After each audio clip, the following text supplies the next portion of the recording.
What are your methods for continuing to insert yourself into the public conversation?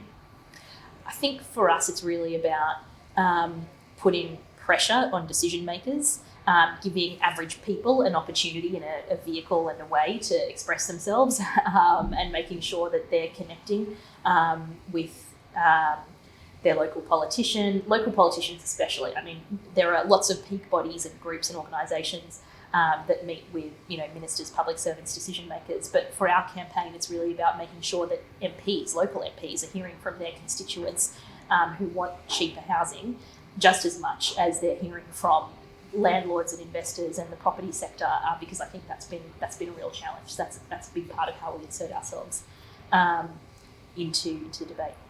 And so there is an opportunity for a lot of the not-for-profits and charities on the ground with those local connections to actually influence this housing debate.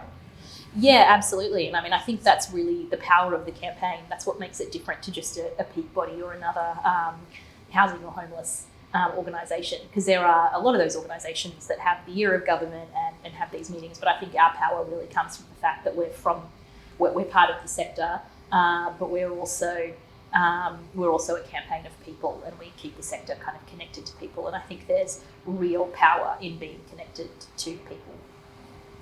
Do you have any sense that the incoming government, whatever stripe it is, will make some positive changes around housing affordability, providing social housing?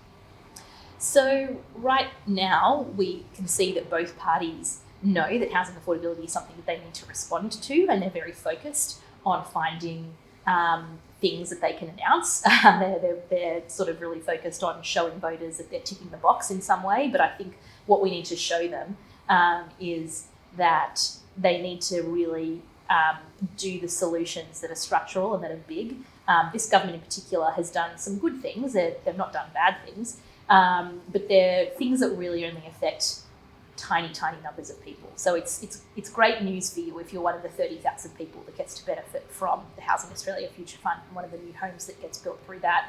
If you're one of the 10,000 people who might get to access Help to Buy, that's great news. But if you're just an average Australian and housing is becoming more expensive for everybody, neither the government nor the opposition have got anything on the table that's really going to make housing more affordable for everybody. So the challenge is not just them finding things to announce at the election, but actually getting them to show the bravery and take on the vested interests to do the things that we know are going to make housing more affordable for everybody.